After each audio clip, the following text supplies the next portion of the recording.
un buen tiempo, nosotros estuvimos tratando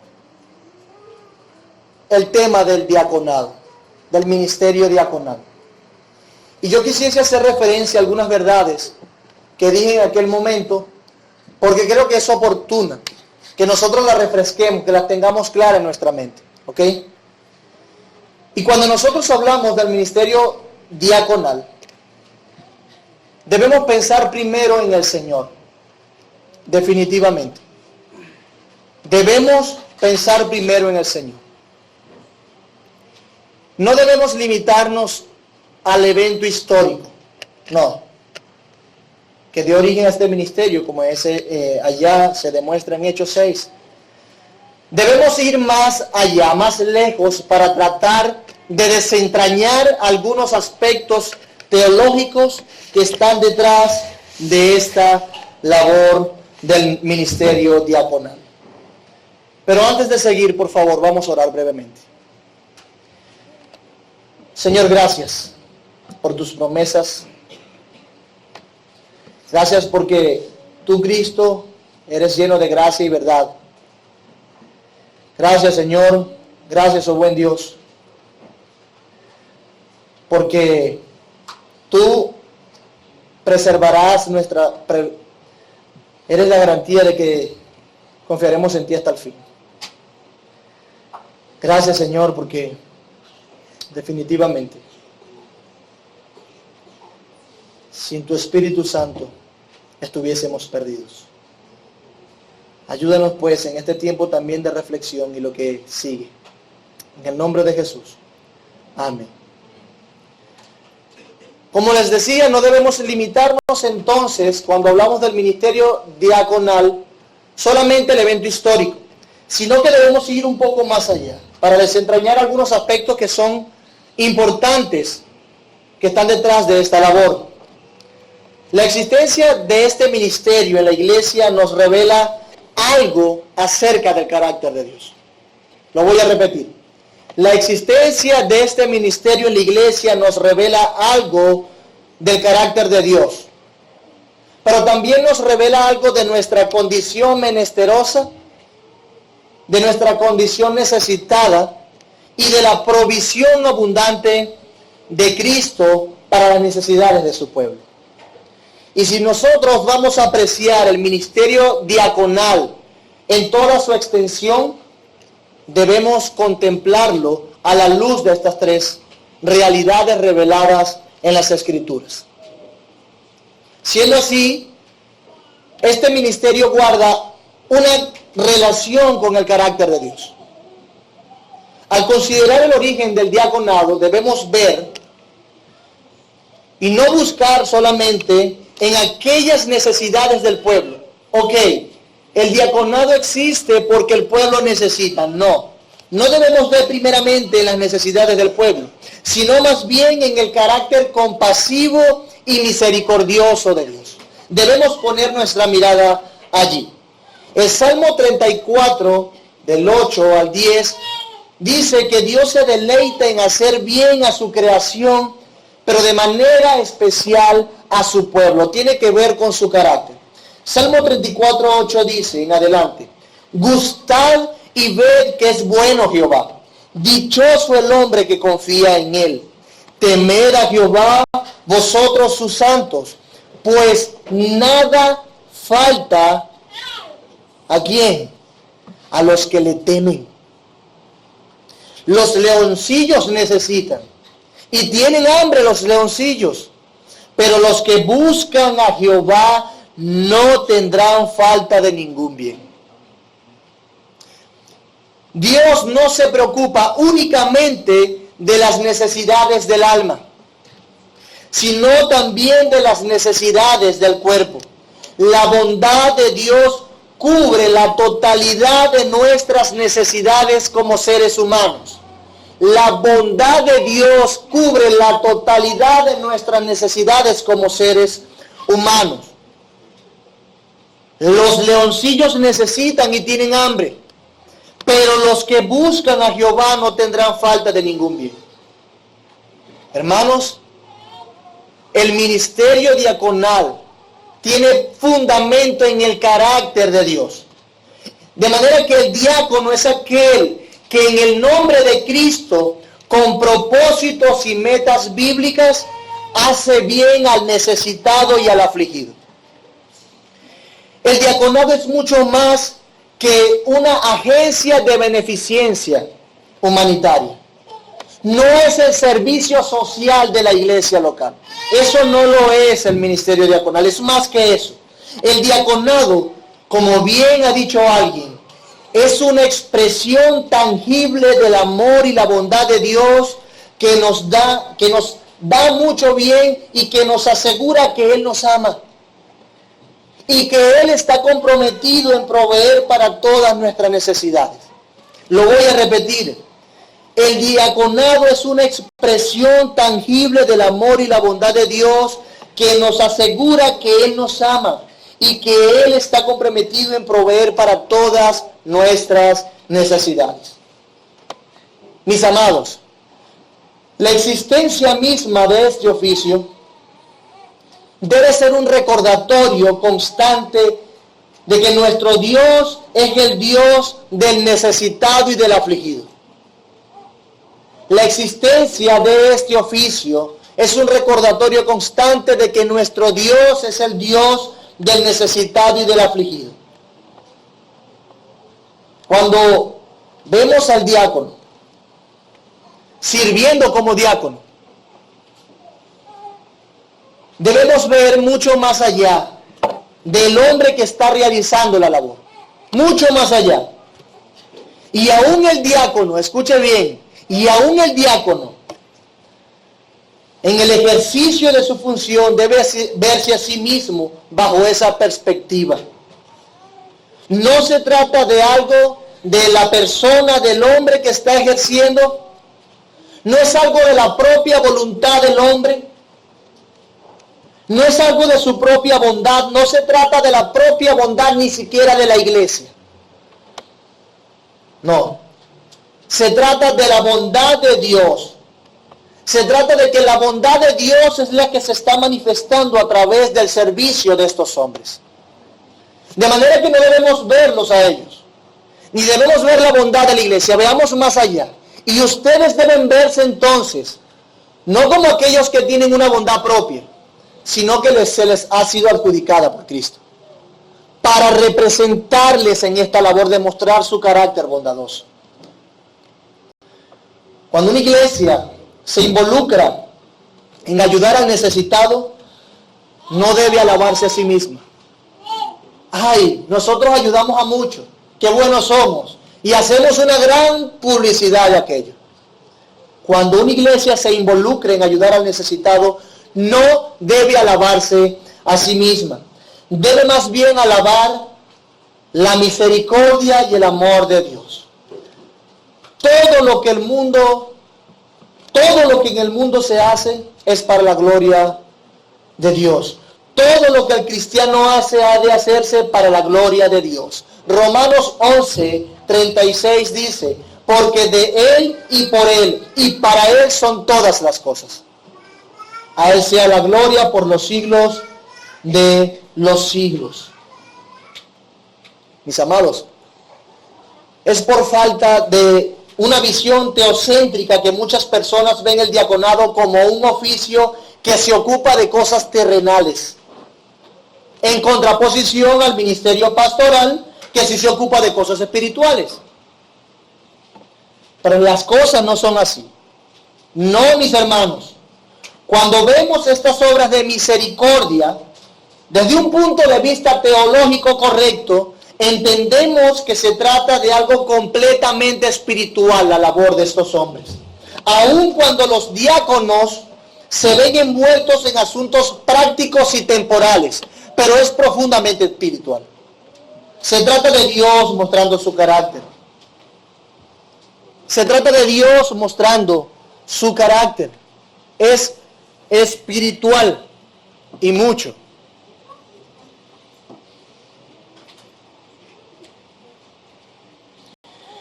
Pero este oficio no solo encuentra su origen en el carácter de Dios, sino también que encuentra su origen en la condición menesterosa y necesitada del hombre. Y de manera particular, de la condición menesterosa y necesitada del pueblo de Dios. La palabra de Dios usa en muchas ocasiones la palabra pobre, no solo para señalar únicamente a los que carecen de bienes materiales, sino también los que reconocen su miseria, los que reconocen su condición baja delante de Dios. Las Escrituras lo llaman pobres. Se le llaman pobres espiritualmente hablando. Hay una miseria espiritual delante de Dios. David dice en el Salmo 34:6, este pobre clamó y le oyó Jehová y lo libró de todas sus angustias. Lo libró de todos sus temores. Por causa del pecado que todos podemos percibir en el mundo, y por causa del pecado en nuestro propio corazón, todos somos una raza de personas necesitadas. Déjeme decirle que el hombre más adinerado del planeta tiene necesidades. Inclusive él tiene necesidades. Porque todos tenemos necesidades en el alma. Así como todos tenemos necesidades físicas y temporales. Todos. Pero Dios es el Dios ¿de quién? Del necesitado. Mis hermanos, Dios es el Dios del necesitado. Y Él ha instituido el ministerio diaconal como un medio de socorrer a su pueblo en su condición menesterosa. Podemos preguntarnos entonces, ¿por qué existe el ministerio diaconal? Bueno, porque somos una raza de personas necesitadas. Y nuestro Dios no pasa por alto esta realidad. Ni quiere tampoco que su iglesia pase por alto la realidad de que todos estamos necesitados. Sí.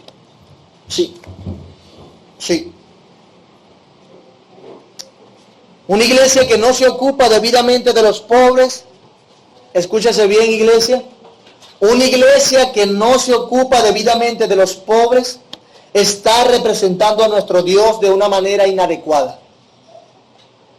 Está representando a Dios de una manera inadecuada. Así que aquellos que han de guiarnos en este servicio para ser fieles a Dios, y aquellos que han de conducirnos en la labor de misericordia en esta iglesia local, son estos tres hombres que oficialmente serán ordenados al ministerio. De manera que no es un ministerio de ellos nada más. En el sentido etimológico de la palabra, todos y cada uno de los creyentes somos diáconos. Así que no es una labor para dejársela a ellos nada más. Pero hay algo más.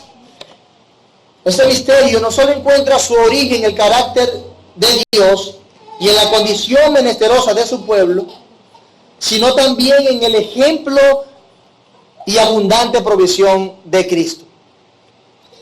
El ministerio diaconal también encuentra su origen en el ejemplo y abundante provisión de Cristo.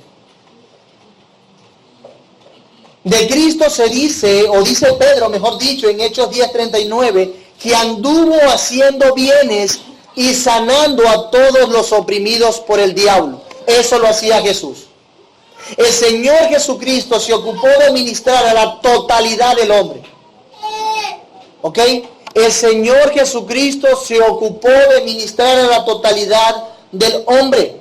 Predicó el Evangelio para la salvación del alma, pero no puso a un lado la realidad de aquellas necesidades físicas que oprimían a las personas a las que ministró.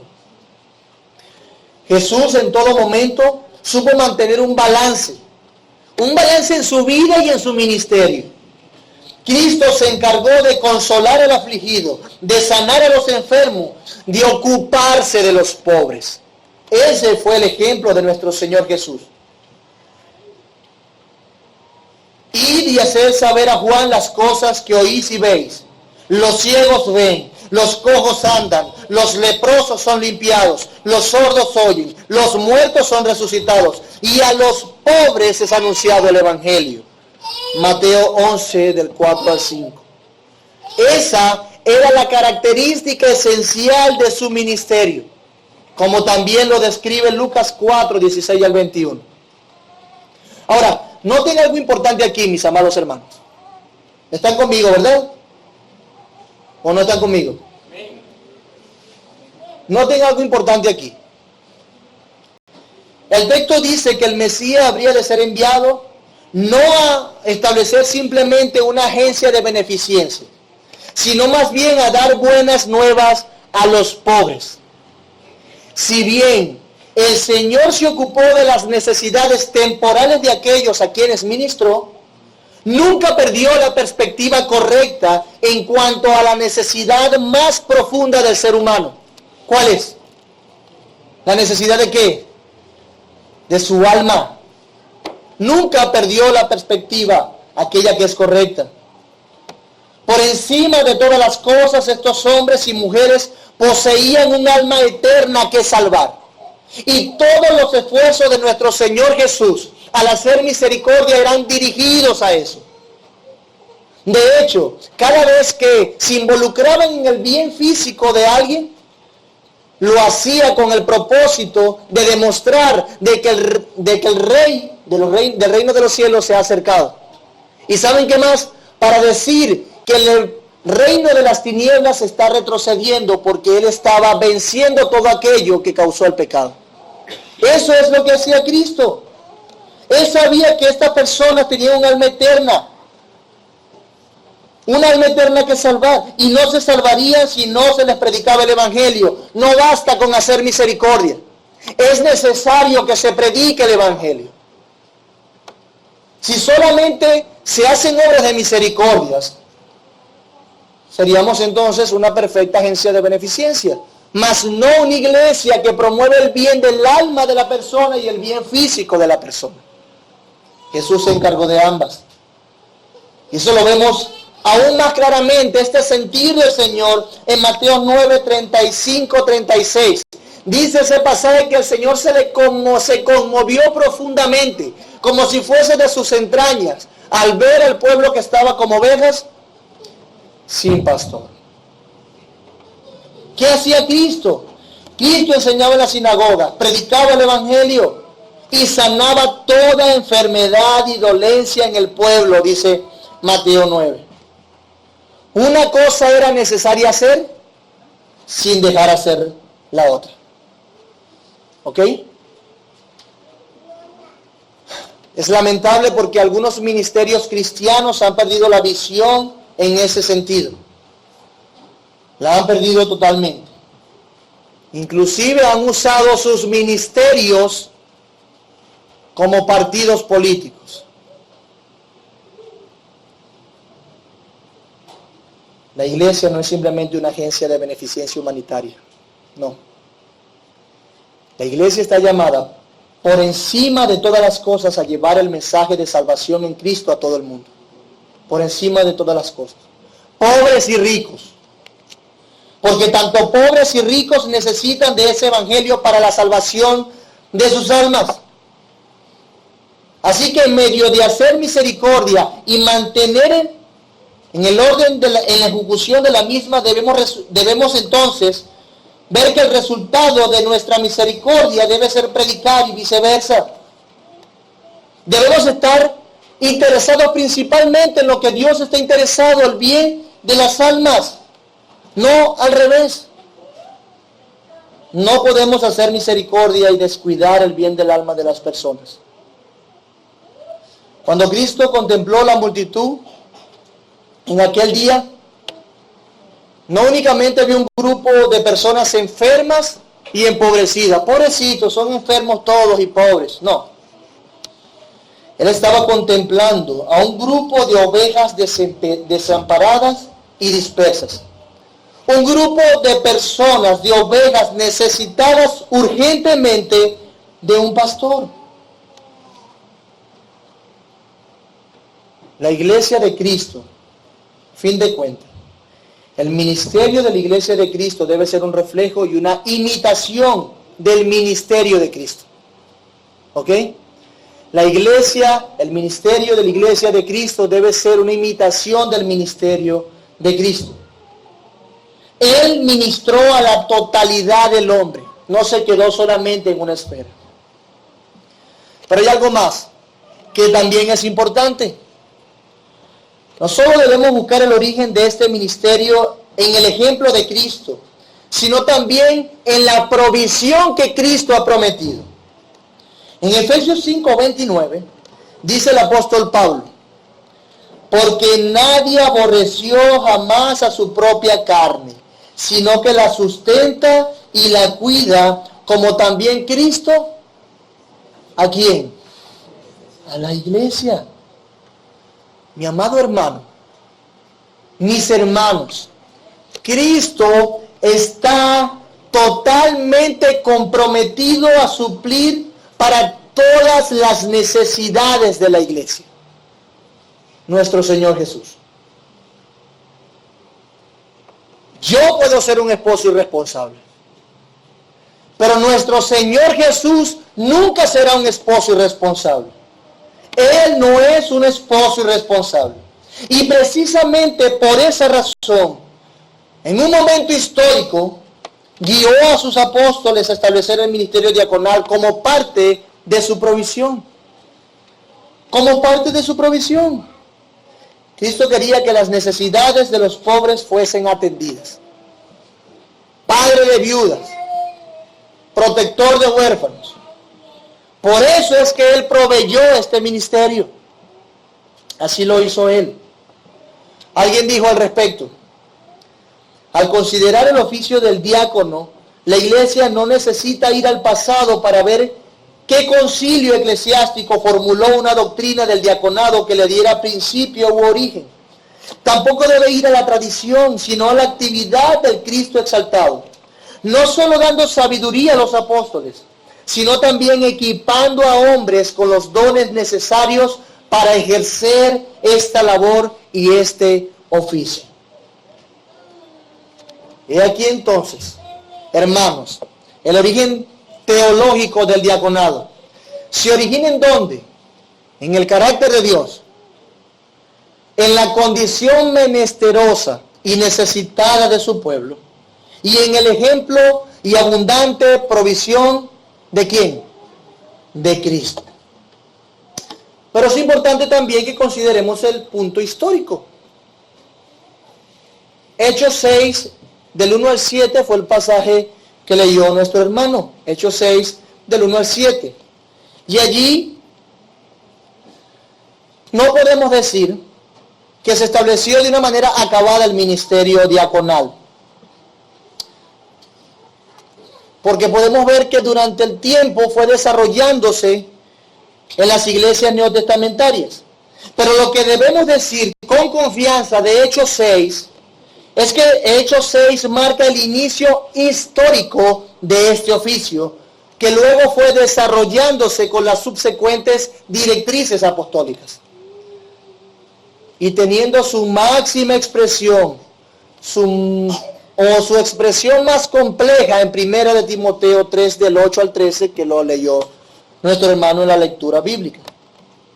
Entonces, nos preguntamos, ¿cuál fue el evento histórico que Dios usó para dar inicio a este ministerio dentro de la iglesia en Jerusalén? ¿Recuerdan lo que estaba pasando en Hechos allá, en Jerusalén? Bueno, Lucas nos dice que el número de los discípulos se multiplicó. Y que en esa misma medida surgieron situaciones complejas que no habían sido contempladas anteriormente. Había mucha gente que atender. Y como consecuencia, muchos necesitados que atender.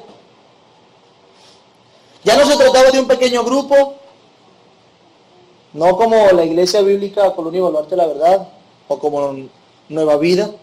No un pequeño grupo como nosotros, era mucho más grande. Era un grupo grande y los riesgos aumentaban. Ya los apóstoles personalmente no podían atender ese gentío. Es muy probable que en ese tiempo la iglesia sobrepasara el número de 5,000 o 6,000 miembros. Poquitico ahí. Y aunque eso era una bendición de Dios, era necesario que se buscase otras alternativas para suplir las inmensas necesidades que comenzaron a surgir en medio de ellos. Eso pasó en su momento. Si los apóstoles continuaban manejando la iglesia como lo hacían antes, entonces, ¿qué pasaría? Corrían el riesgo de descuidar la administración de la palabra de Dios. Eso fue un problema grave. Entonces, los apóstoles, los encomendados de Dios, ¿qué hicieron? Bueno, guiados por el Señor Jesús, por Cristo, la cabeza de la iglesia, llamaron a la multitud de los discípulos y buscaron una solución al problema que les permitiría continuar dedicados al ministerio esencial al cual habían sido llamados, pero sin descuidar también el ministerio a los pobres y necesitados. Debían hacer las dos cosas siguiendo el ejemplo del Señor Jesús. Bueno, no importa los pobres, lo importante es el alma, vamos a predicar nada más. Que sigan peleando las viudas. ¿Eso fue lo que pasó? No. Ellos imitaron a su Señor y debían atender ambas cosas. Su alma y sus necesidades físicas. No se debía descuidar a los pobres, pero tampoco podían los apóstoles dejar de un lado su ministerio esencial. Y podemos notar aquí, mis amados hermanos, cómo Cristo bendijo de una manera espectacular a esta iglesia. A una iglesia que no estuvo dispuesta a dejarse manejar por las necesidades de la gente, sino que en todo momento se guió por principios. Los apóstoles tampoco dijeron, no, es más importante las viudas y los necesitados. Vamos a dejar la palabra y vamos a dejar la oración para atenderlos. Tampoco dijeron eso. Dios bendijo de manera extraordinaria el ministerio de estos hombres porque se guiaron por principios y no dejaron manejarse por la necesidad. Y fueron fieles a su Señor. Dios bendijo mucho eso. Y crecía la palabra del Señor y el número de los discípulos se multiplicaba grandemente en Jerusalén. También muchos de los sacerdotes obedecían a la fe.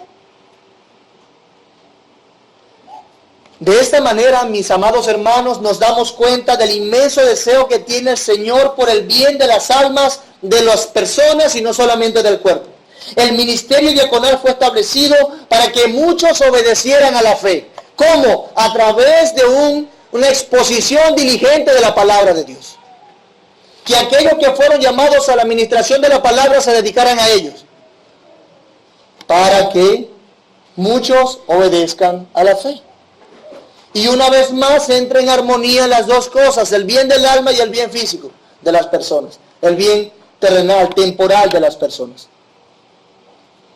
Los diáconos entonces no surgieron únicamente como una ayuda para las viudas o para los pobres en general, no.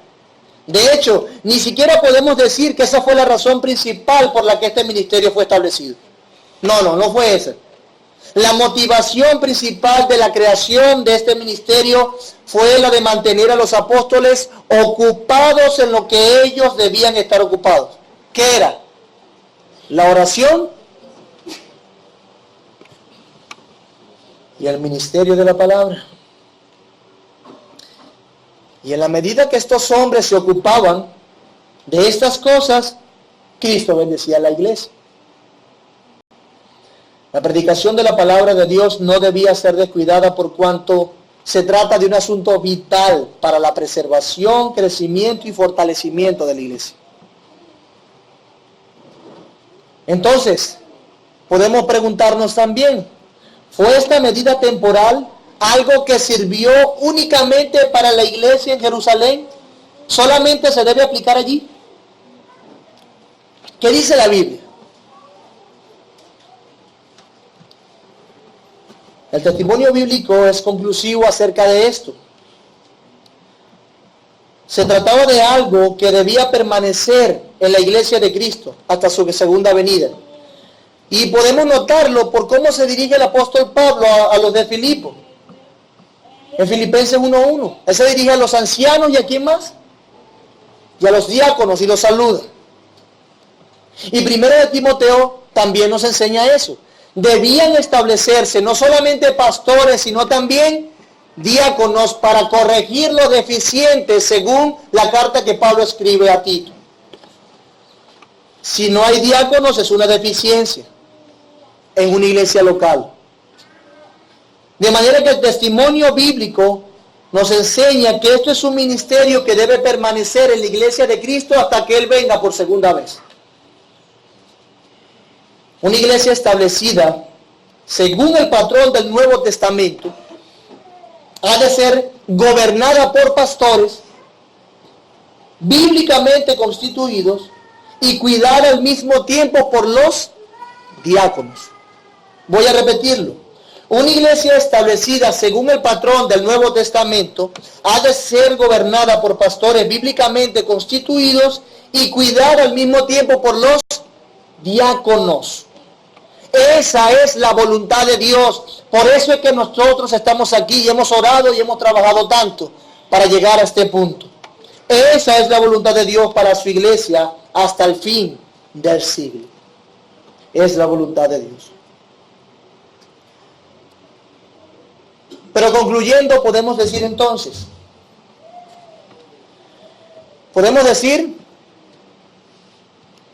confiados, que la presencia de este oficio en la iglesia es una expresión tangible del interés de Dios por todo el hombre. Los cristianos hablamos mucho de la salvación del alma, mucho, y eso está bien, siempre y cuando no perdamos de perspectiva que Dios está comprometido en salvar a todo el hombre, el alma y también el cuerpo, porque se nos promete que se nos dará cuerpos como corruptibles. Dios está comprometido entonces de salvar a todo el hombre completo. Dios cuida de ambas cosas y nosotros debemos hacer lo mismo. Debemos hacer lo mismo. Misericordia y santidad. Misericordia y santidad. He ahí, según Santiago, mis amados hermanos, las dos marcas preponderantes de todo verdadero hijo de Dios. Misericordia y santidad. Las dos son necesarias. No que Él es muy santo, pero no es misericordioso. No que es muy misericordioso, pero no es santo. No, las dos cosas. Eso es lo que nos enseña Santiago. Misericordia y santidad. Estos son los frutos que se esperan, no de los diáconos únicamente, no de estos tres hombres que están acá, sino de todos aquellos que portan consigo el nombre de cristiano. Usted porta el nombre de cristiano, lo ha de caracterizar la misericordia y la santidad. La misericordia y la santidad. Dios cuida del pobre y Dios cuida del necesitado. Y Él espera de su iglesia que haga exactamente lo mismo. No solo en su involucración en ayudar a los que necesitan ser ayudados, sino que también espera de su iglesia que el trato que dispensemos hacia tales personas sea adecuado. Sea adecuado. Pero también podemos decir, para concluir, que esta doctrina nos muestra la centralidad del ministerio de predicación de la palabra de Dios para la existencia y santidad de la iglesia. Nos los muestra. El ministerio diaconal surgió, entre otras cosas, para que los apóstoles pudiesen continuar ministrando la palabra de Dios al pueblo de Dios. Si queremos que nuestra iglesia continúe siendo fortalecida, no podemos permitir de ninguna manera que ninguna cosa nos aparte de esta labor, de la predicación fiel de su palabra. No podemos permitirlo. Ese ministerio es esencial para que una iglesia pueda ser preservada. De lo contrario, tendremos muchos problemas. Tanto que nos pareceremos en su momento, si no es cuidada la predicación de la palabra de Dios, a un club social. Como pasa en muchos lugares, ¿verdad? Club social. Donde las personas manifiestan tal vez una fuerte inclinación humanitaria, pero no tendremos una iglesia en todo el sentido del término como santa. Santa. Mis amados hermanos, que Dios nos ayude a guardar el balance correcto. Que Dios nos ayude para no pretender dejar todo en las manos de los oficiales de la iglesia. Ya hay pastores y diáconos en la iglesia. Ya podemos estar descansados, ellos van a hacer todo. No. ¿Sabe quién hace el ministerio en la iglesia local? Los miembros. ¿Y usted sabe quién lo equipa? ¿Quién equipa a los miembros de esta iglesia? Los oficiales. Ellos equipan y la iglesia lleva a cabo el ministerio. Efesios capítulo 4. Así que Dios nos ayude para no pretender dejar todo en las manos de los oficiales de esta iglesia. Ellos han de guiar el servicio. Sí, ellos nos van a guiar a servir. Ellos van a ejecutar el servicio también. Ellos van a delegar el servicio también. Y ellos van a supervisar el servicio también. Eso está entre sus labores. Pero la iglesia ha de estar involucrada activamente como un todo también. Así como hoy, ¿verdad? Que ellos casi no hicieron nada. Bueno, se vistieron bonitos. Y la iglesia se abocó a preparar todo este momento. Dios ayude a estos siervos que nos ha dado, que se están dedicando hoy al ministerio diaconal. Dios ayude a estos siervos a ejercer sus labores con pasión y recordando estas cosas. Hermanos, el Señor sea con ustedes. No todo será fácil. No todo es fácil cuando uno se compromete como oficial de una iglesia local. Pero una esperanza tenemos. El Señor está con nosotros. El Señor está con nosotros. Acompáñenme a orar nuevamente, por favor. Padre, gracias por tu palabra, gracias por enseñarnos estas cosas que son tan importantes. Gracias por enseñarnos a no ver el ministerio diaconal limitado a simplemente alguien que limpia, que organiza, que administra. Tú has decidido mostrar tu bondad a través de este ministerio. Has decidido cumplir tus promesas de provisión a través de este ministerio. Has querido, Señor, has deseado implementar este ministerio para que haya un orden en la supervisión y en la administración de los recursos para el bien de los necesitados, Señor. Tú estás mostrando tu carácter a través de esto. Pero también esto demuestra, Señor, la existencia de este ministerio instituida por tu Hijo Jesús, que nosotros estamos muy necesitados. Por mucho que tengamos materialmente hablando, Señor, te necesitamos a ti. Siempre estaremos necesitados. Nuestras almas te desean, como leíamos antes, Señor. Te anhelan. Estamos necesitados de ti, Señor. Tenemos un ejemplo importante para ejercer, aplicar y orar por este ministerio, Señor, que es el ejemplo de nuestro Señor Jesús, quien se ocupó acertadamente por la totalidad de las personas, no solamente por sus necesidades físicas, sino también por sus necesidades y principalmente por sus necesidades espirituales. Ayúdanos a mantener el balance, Señor, te lo rogamos, y ten piedad de estos hombres que hoy se presentan y presentamos ante ti. Oramos, Señor, en el nombre de nuestro Señor Jesús. Amén.